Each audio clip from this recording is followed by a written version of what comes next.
Do you want to start a business, get out of the office, achieve happiness and success while crushing life? This is Boss to Boss, the place to be for that extra motivation to get up and follow your dreams while learning from the ones who have already done it.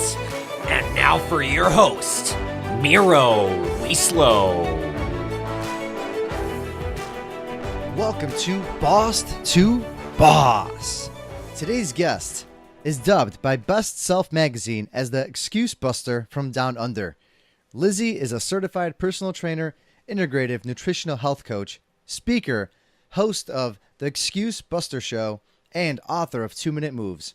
Her 2-Minute Moves workouts have been featured on Mind Body Green, The Today Show, and Good Morning America. That's just to name a few. Lizzy Williamson. I don't want to steal too much of your thunder. You have so much going on. It's a pleasure to have you on. How are you doing?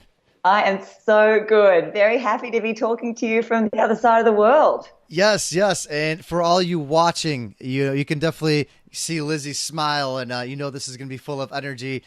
She's already got probably a jog in right before this. So totally, yeah, jog in. I did a few yoga poses before this.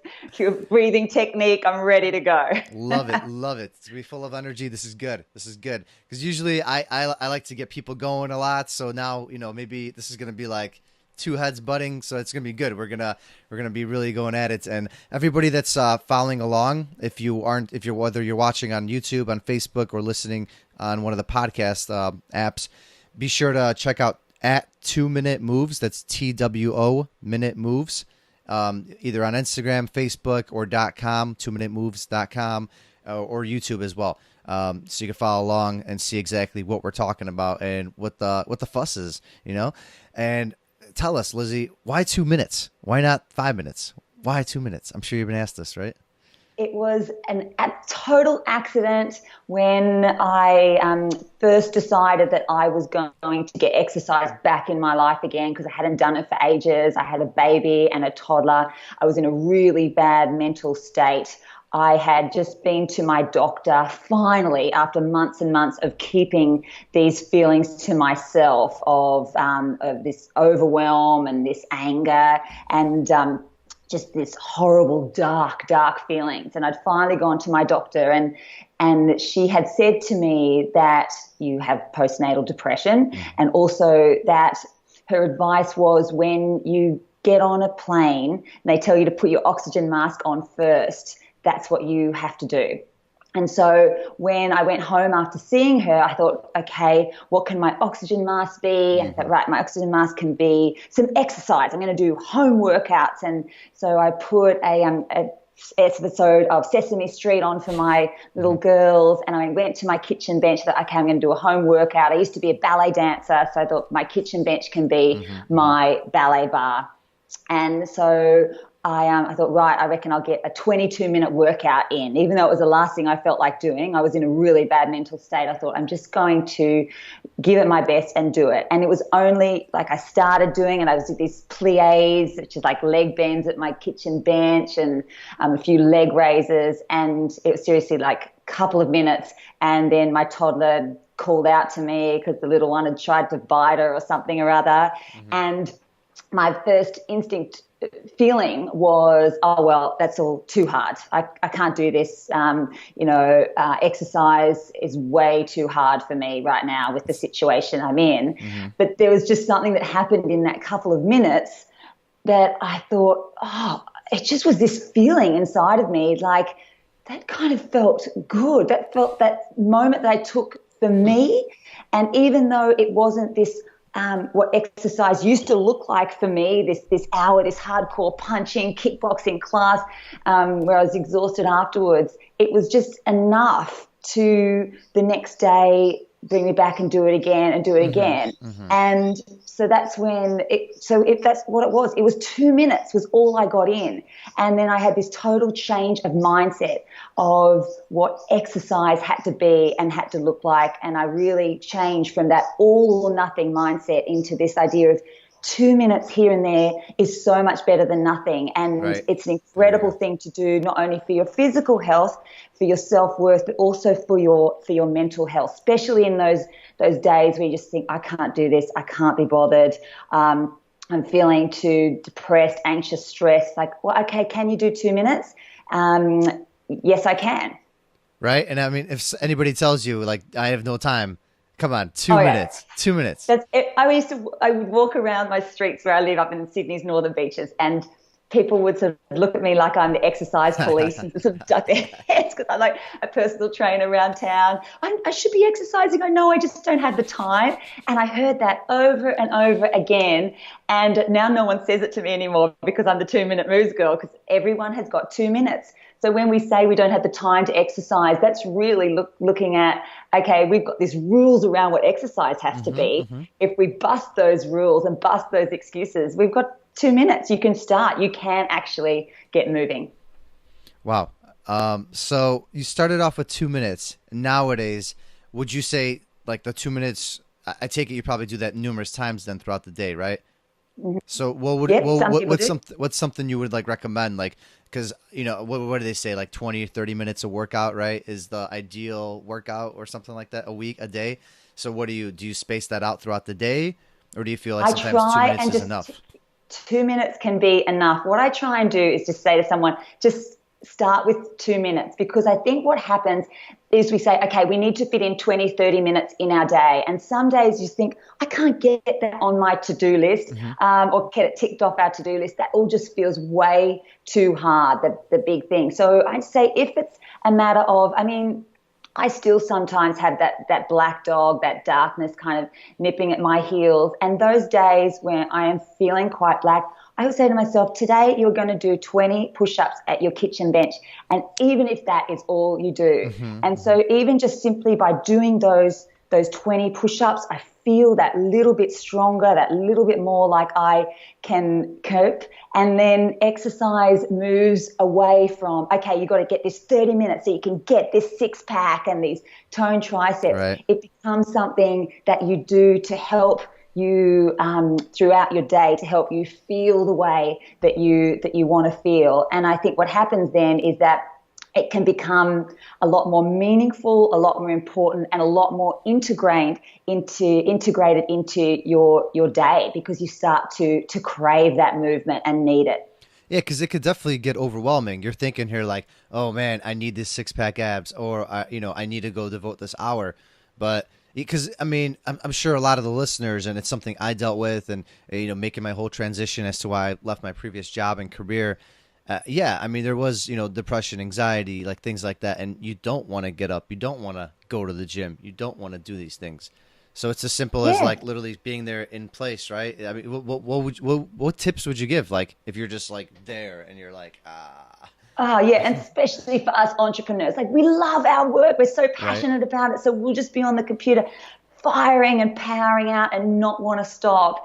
And that is really actually not good for us. No. It's not good for our metabolism, not good for our heart, not good for our brain at all. And so certainly if you were there, sitting there for the day, getting your stuff done, my big advice would be is to set a little beep something in your phone or computer every 30 minutes, 60 minutes, just to get up, to do something as simple as like a walk on the spot, some stretches from side to side, some squats back and down, up off your chair. And what that does is get everything firing again. If you were there just thinking on your couch, I just can't be bothered. I haven't done any exercise today. I can't be bothered moving. My core on the couch workout, that's the one that went on Good Morning America, actually, because it's the idea you can be on your couch and you do a little tummy workout, like lift your knees up and down, like alternate your knees. You get your heart rate up a little bit. You can get your hands behind you and do some dips, which is when you bend your elbows up and down. It's going, okay, you know what, I can just take a little couple of minutes here. And yes, maybe it's not going to give me my six-pack right now. But what happens is when you do take all those little moments, they do actually start adding up to make a big difference. If you do 50 like knee lifts when you're on your couch every night, at the end of the week, you would have done, 200 kind of like versions of an ab crunch. and that's going to make a big difference. Yeah, I'm actually sitting here. You got me thinking. I'm a numbers guy, so I am a CPA. Like I was an accountant, and I'm thinking here. I'm like, 2 minutes a day is 700 minutes a year. I mean, that's a lot of time right there. That's a lot of time of doing some sort of at least physicalness and good tuning out the brain a little bit instead of like clicking and calling and wow. Okay. Yeah, I think you already got me. Good. I'm Mission over here, accomplished. like no joke. I'm over here and I'm kind of like fidgety. I'm like, man, am I sitting too much? Should I start like, maybe going up and down as I'm doing this interview? Like, should I do squats during the interview? I don't know. We totally should do that. You know what? Maybe if we have enough time at the end, maybe we should do like a group squats or something, demonstration. But so when was that moment though when you were just like, this is it. I'm done. I'm done. Just working a regular job. I'm done working for others. This is what I want to do. I want to start up my own thing. And for you, it's you're doing a bunch, but 2-minute moves has definitely been kind of like I would say the foundation, right? Where the book, where the author, the speaking, it all kind of stems from that. When was that moment in your life when you're just like, that's it, I'm done with this? It was like 4.5 years ago, and there was a couple of things. I got really sick of no's because I get these ideas that I wanted to implement, and I'd sort of nut them out. I'm a bit of a big picture person. I'd sort of look at the strategy, and I'd kind of get a straight back no, a lot of no, no's. And this starts to kind of get you down and Like squash you. No's from the who? people I was working with. Okay. Ideas that you wanted to implement? Yeah. Okay. It didn't have to be massive. I was just kind of in a workplace where there was not a lot of yeses. And then the second thing, I was working in an environment that had values very different to mine, that really put an emphasis on the amount of hours that were put in rather than what could be achieved in however amount of hours you could have. And this started really getting me down when I saw the impact that it was having on my family, on my daughters. My phone was ringing a lot. There was I couldn't set my own boundaries. And, well, I probably could have, but I didn't. And I saw that it was having an impact on my daughters. My eldest daughter, who was 8 at the time, she started developing anxiety and had to go to the school counselor. And that's when I just thought, this is not worth it. I have to do this my own way. I have to get out of here and build a business that so fits in with my family that I can make this so no one else suffers here, that I can have it so that I can turn off my phone when my daughters need me to help with something. And I realized that was so much more important than anything else, and decided it was time to go. And I just that after one night of a lot of tears, I went in the next day and just said, sorry, I'm out of here. Wow. So did you was this premeditated? Did you have a plan set up of like what you were going to do, or was it just such a big buildup and you're like, I'm done? Well, I had already started studying at Integrative Institute of Nutrition, which is in New York. And so I was doing their online course. So I'd already pretty much got my my health coaching certifications. And throughout that process of studying, you start building up your client stuff. So I did have a few clients. I didn't have many, but yeah, it was unfortunately, I am not probably as strategic as others. I know my sister's a very strategic girl, and I look at her and there's no way she would just jump ship until she had everything in place. And that's not me. I'm like, sorry, I just can't do this for another second. I'm out of here. I'm going to make it work. That's awesome, because I could relate to that a lot, because that's how I was. I went on like a life-changing trip for like almost 3.5 weeks. I was gone. I came back. And literally, we planned a few things, got some paperwork signed, and I mean, I was just, that's it. I couldn't wait to get out. I couldn't wait as soon as I had like an idea in mind. And for all our listeners and people that, especially when people are trying to find the time. So you were working a full-time job, you were taking care of your children, and you still managed to get certified as a health coach, right? At the same time. How did you find the time to do all that? Oh, you got to multitask. So because exercise for me is pretty non-negotiable, right? So I would listen to my lectures as I was out walking or running, just grab little moments. So if I was in the car on a drive, I would listen to them. And then, it's a season of your life. Sometimes you've got to put in the late nights and give up some sleep. You don't want it to be forever. I don't think, sleep is really vital, but there's just sometimes that to get it all in there, you've got to, I just did some late nights but definitely the multitasking, always had those headphones on, always listening to things and just trying to, just great. If I couldn't have the 2 hours to study at the one time, even like 15 minutes here, 15 minutes there. And I just did it. I was pretty determined. And I also really was loving it. So I take it you weren't watching much TV, right? No, I had to give up TV years ago. Okay. I had to give it up when I was writing the book. I had to give it up when I was studying, and it's okay. Right. Life is still okay, right? Life is still okay without the TV. But I'm sure you find moments when you just kind of need that space, right? Or you need to just kind of tune out of everything that's happening, right? So how do you go about that? Like, what do you do? Because for me, I'm fully against, not watching TV and all that, but then I'll take like some time, because when I do kind of tune out for like that hour or 2 hours a week, I'm able to just tune out. I turn off my phone, and that's what works for me. What do you do now? Oh, totally. I mean, I tuned out. I often will do it with my kids.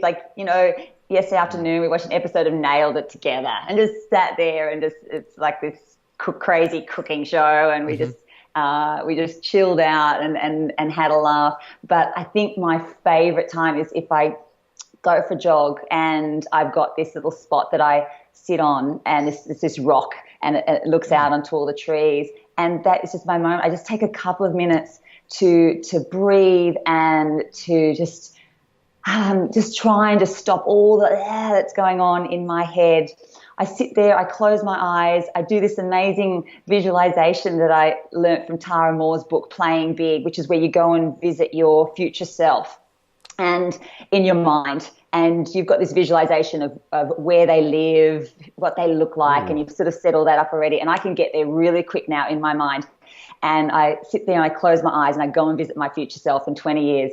And often I would just ask her a question like, what do I have to do? I don't know what to do. Or, what would your advice be to me right now? And she'll always say something to me that I need, or we just kind of sometimes are there together. It sounds crazy. She'll give me a cuddle or something. And they're my moments of just kind of removing myself from the, everything that's going on, all the hecticness, the craziness, and just getting that bit of that big picture. And, she'll usually just say to me, it's good, keep going. Or sometimes we'll come up with something really specific, like, you've lost your focus, go back to that.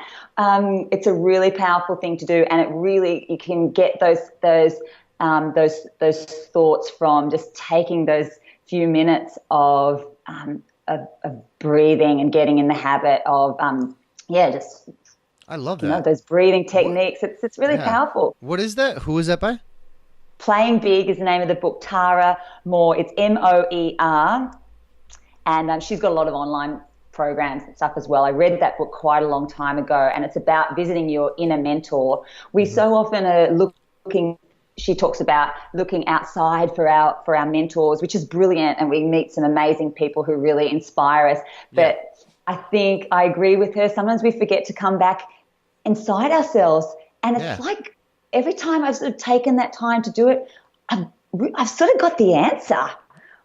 That's crazy. I was like, oh yeah, okay. It might not be always the right answer, but it's an answer, and it often is kind of the right thing, because who's going to know us better really than ourselves? It's just that we're busy and taking action, doing all this stuff when you're, an action taker, but there's that quiet time, coming back, finally listening to that inner mentor. She talks a lot about your inner critic, but that inner mentor is a very, very powerful exercise.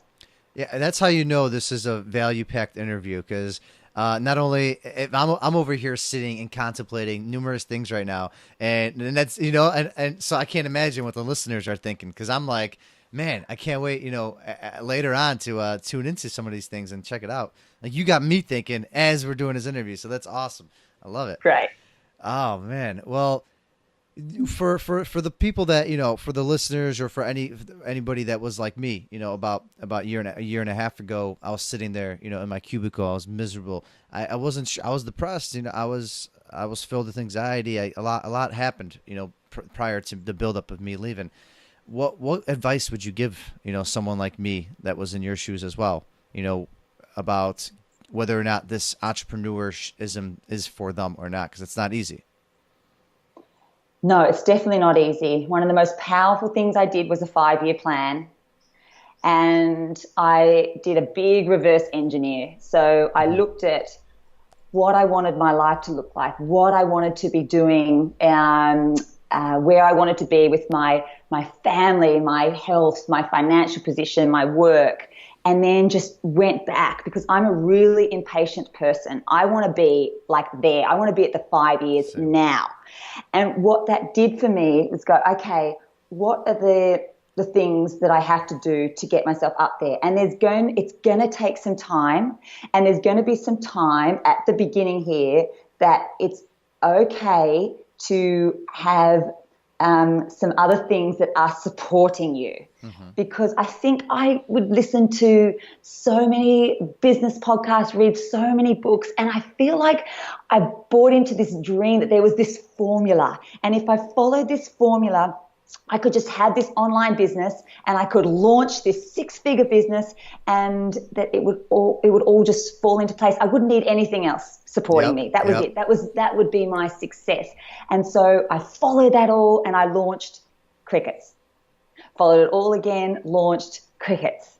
This was a few years ago. Oh, so you've had numerous failures. Yes. I was like, but I'm following the formula, and this online business thing, it works for everyone. This is my ticket. And it wasn't. And I put so much unnecessary pressure on myself because I thought, well, I can't do personal training coaching anymore or health coaching because to be a successful entrepreneur, I've got to have this online business, and I don't need all these other income streams anymore. And oh my goodness, the stress I put on myself and I put on my family, that thinking that it was a bit of a failure to still have my personal training clients, a bit of a whisper, oh yeah, I still got personal training clients. Like I don't understand what that was about, but I bought into this dream, I think. And so that was a massive, massive lesson to me, that it is okay as an entrepreneur if I go and teach a dance class for someone else once a week. It's okay to still have my personal training clients, some health coaching clients, to find different things that I can do. And because it's all leading me to this 5-year plan. And the other great thing about doing that plan was, okay, what do I need to get up there? And it started to become really obvious that I needed a book to start doing this kind of speaking gigs I wanted to do, to start getting on other people's podcasts, to start to be able to get my own show happening. And so I'm like, okay, right, I've got to start writing a book. And so every morning at 5 a.m. I'd get up and I'd go out for a walk or jog, and I'd do a voice memo of my book. And at the end of that year, after every single hour of doing that voice memoing and typing it up at night, I had a book that then needed a whole lot of work. But I could see in that reverse engineer what the small little steps that I had to take to get to the big picture, because I often forget about those small steps, and it's led to a whole lot of tears and frustrations and massive lessons learned. Wow. So how did you get back up though? Because sometimes we're led to believe that it's going to be so beautiful and pretty and everything's going to be perfect, but it sounds like you firsthand fell down, and you fell down good. It sounds like. How did you get back up? And keep falling down. When I launched this book, I thought it was just going to be That's I thought you launch a book, it's going to be a bestseller. The phone's going to be ringing. These incredible things are going to happen. But it's not like that. I had such high expectations, and it certainly wasn't like that for me. So there's a lot of these I've got this pattern of high expectations and weren't met, and then I come crashing on down. So I think that's just my personality. I think I'm always probably going to have those high expectations. But what I've learned through those times, like a couple of weeks ago, I had this great segment lined up on a morning show here in Australia, and then the day before it got canned. Oh, it's just a mess. I was like, God, you got to work really hard. You got to pitch hard to get those things. There's a lot of phone calls about it. And so what I do now is I just think about action. So after I've sort of, gone to bed with the head under my covers for a while, I think, right, action. Just keep taking some action. Pitch again to someone else. So, for example, when, had all those, online, failures at the beginning, it's like, okay, what can I do right now to connect back in with my audience, to do something that is going to help them in some way, to take the focus off the result and to put the focus back on what am I doing? How am I serving someone today? How am I helping someone today make their life a little bit better? And so I just say to myself, take action, no matter how little, some little action. Put out a blog post, do a Facebook Live, like something that is going to fuel me in some way and help someone else in some way. And just, I feel like, and I've learnt this in exercise as well, from helping a lot of people go from, saying to me, I just don't have the motivation to exercise, that it's the action precedes motivation, doesn't it? It's like you're waiting for the motivation, but it often just doesn't come. You can just sit there and just feel so bad about this. Whereas when you take a bit of action, that sort of starts the motivation just going. And I know in myself, it's my signal to myself when I feel really unmotivated or down or something, I have to take some kind of action. And so at the end of the day, you're lining up these little action points, right? These little things that you're doing to be aligned with the bigger picture, right? But you're doing the smaller things to not get overwhelmed by the bigger picture. Yeah, to keep even if it's just, doing that one thing every single day. Like the times in my life where I haven't been able to focus as much as I wanted to on the 2-minute move side of my business, on this online and the speaking, the book, all the package that comes with 2-minute moves. So when I've had to get some more personal training clients, when we sort of don't have as much money coming in from my husband, I say to myself, make sure you do one thing every day that takes you towards where you're wanting, the big picture of 2-minute moves. So even if it's just one thing, make it a really good thing. But that's okay. And awesome.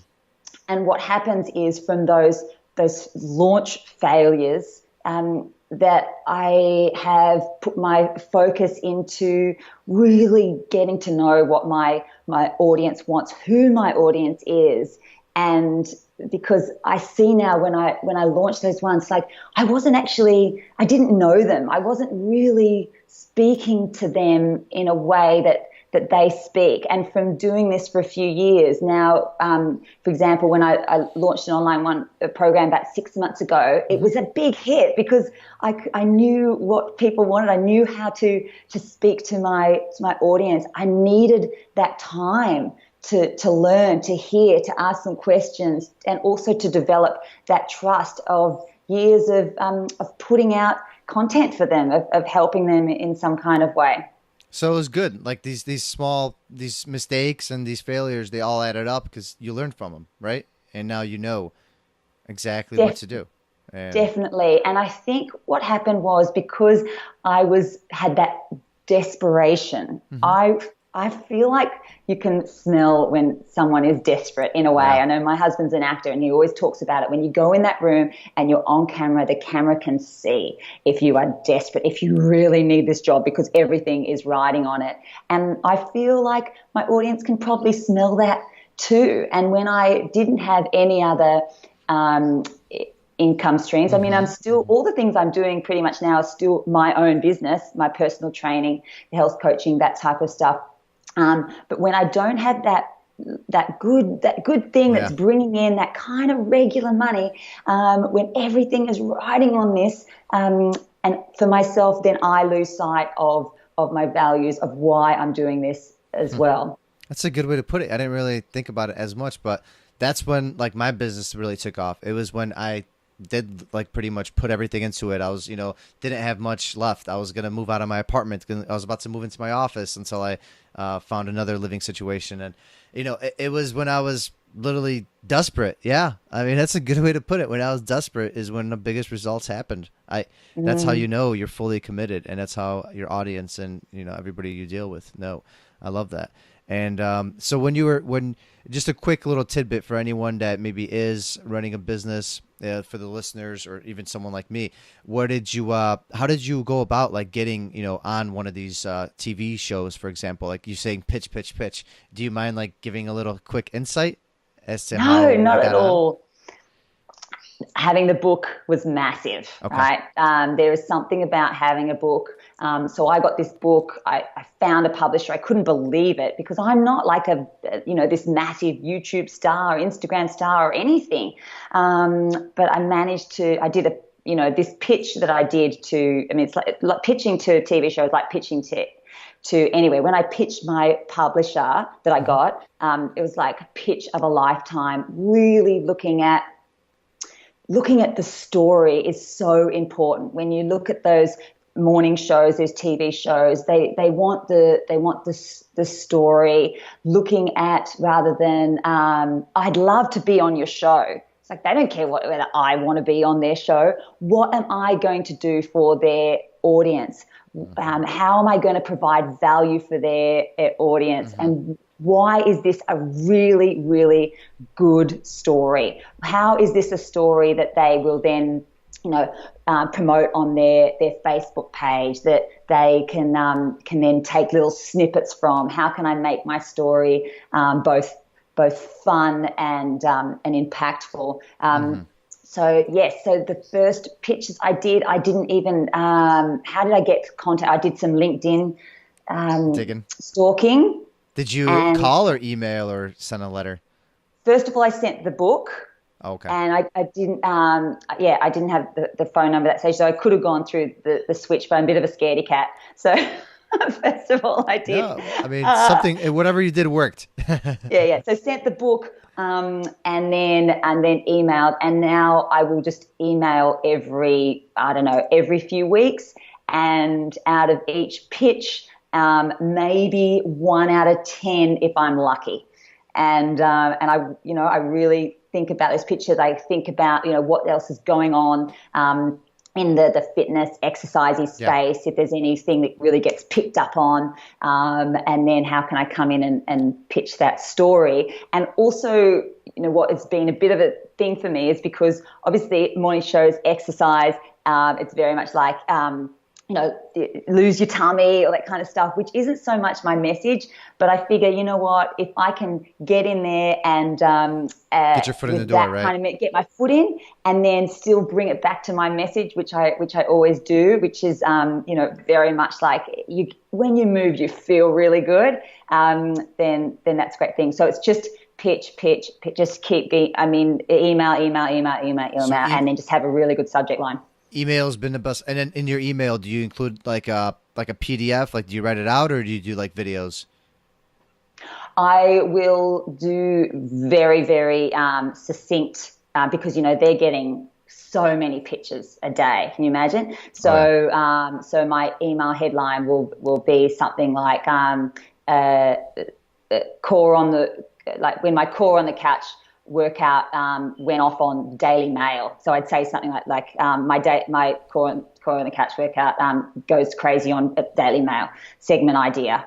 And then just like a really brief paragraph pitch. I might do a bit of a link to the video, but not very much at all. And the other thing that I find that those shows quite like is a bit of a point form. They often will do a bit of a point form, so they've got things to put up on the screen. Mm-hmm. So if you can do a bit of 5 benefits to working your core on the couch.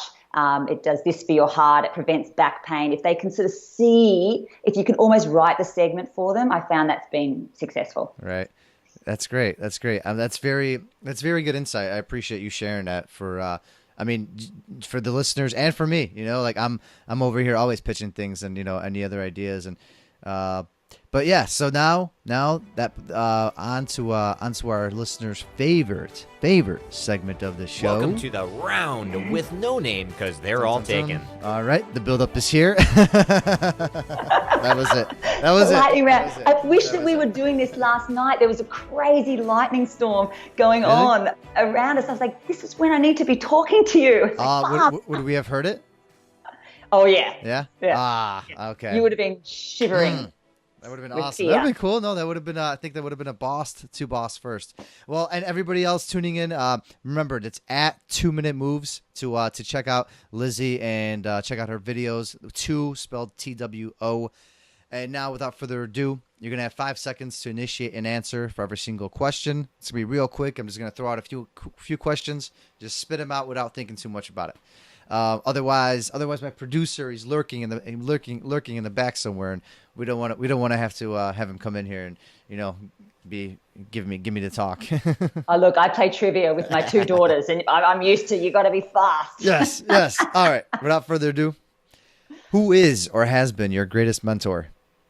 Definitely my dad. He was a big picture man. He died about 7 years ago. But what he taught me was to have the big vision. We used to have family goal setting meetings. Really? And we'd sit there and work out our goals and how, and our big vision. And he was very much about get your vision. And he ended up retiring when he was 50 from his own business. And because he had this vision, he had this plan of how he was going to do it. And so when he died at 62, he felt like that he had still really lived a life outside of his work.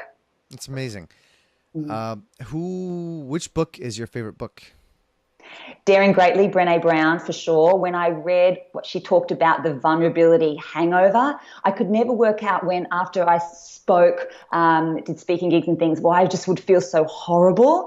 And she explained, like, when you're vulnerable, you're going to feel pretty horrible afterwards. But yet, when you do it, it is one of the most powerful things that you can do to help other people, because it takes away not only your shame, but other people's shame when you're vulnerable.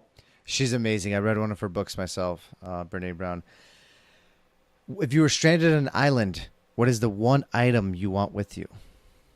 My sneakers, because if I can go for a run or a walk, that's where I work out everything. That's where all my good ideas come to me. So there is no doubt with my sneakers on, I will be able to work out how to get myself off that island. That is a boss to boss exclusive. No one has ever given that answer. That's a good one. That's a good one. How do you feel about entrepreneurism? Is it a fad?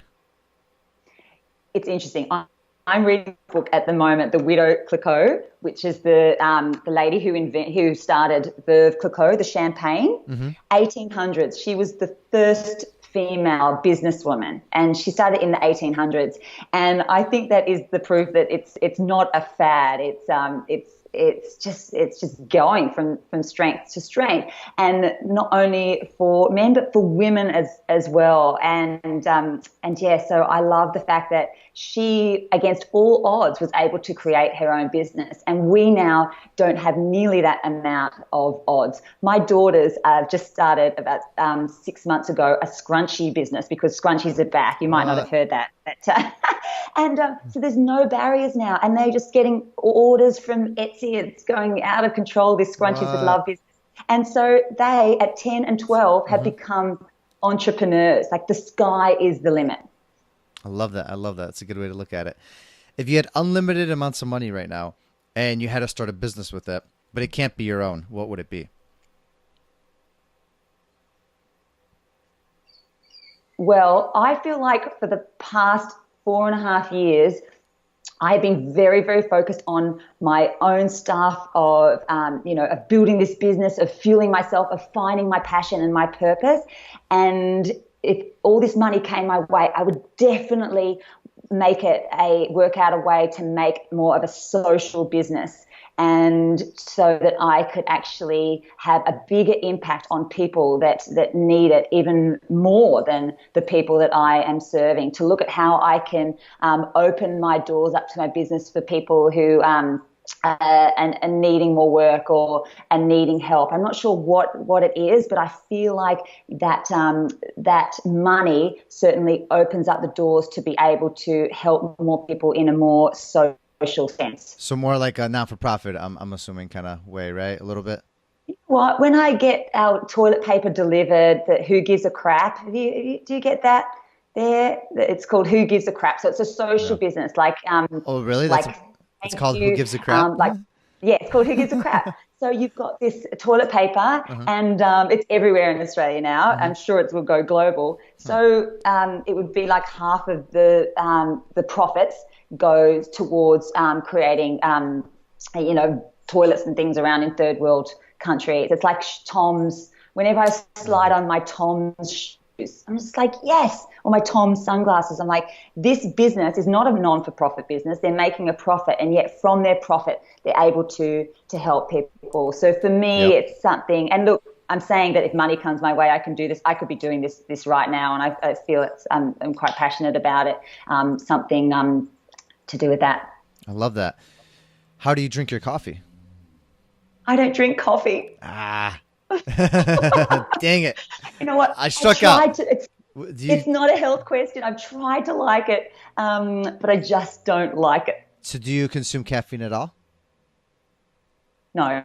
No? Not at all. Tea? Well, tea, I have peppermint tea. Peppermint tea? I grab some mint. I grab mint from my garden and just pour hot. I've got some sitting right here, and just pour it over my hot water, and it's amazing. Okay. And then what is the one item that you consume every day? It could be something you eat, you drink, or you like wear it on you, but you need it. It makes you you. Well, it is my green smoothie. That sounds really pathetic. No. But I do like my morning green smoothie. What do you put in it? It's kale, man. I just love that kale. It can't be straight kale. What else is in there? Come on. You got to corrupt the taste somehow. Kale, the reason I love doing I do my green smoothie in the morning. Kale, banana, maybe some raspberry, some mango, like whatever's around, some coconut water. Sometimes I'll even whack in a bit of peanut butter or a date or something.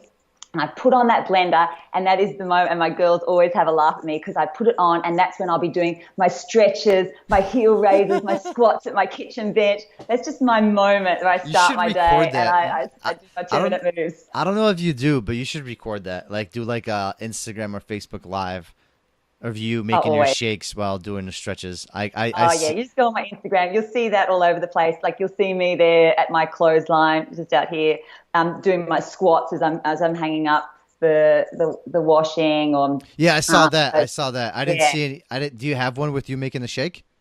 Yeah. Oh, you got one? Okay, I missed that. Yeah, that'll be on there. Sure, okay, I've been doing that. Then I got to check that one out because you just that sounds that's good. Like that sounds very entertaining and yes, and I love how you Australians talk. Just I'm gonna take the peanut butter and just whack it in there. Just whacking the peanut butter in my shake. Yes, I love it. Oh, all right. And what is your favorite movie? A Chorus Line. Have you seen it? It's old, and it's Chorus Line. A Chorus Line.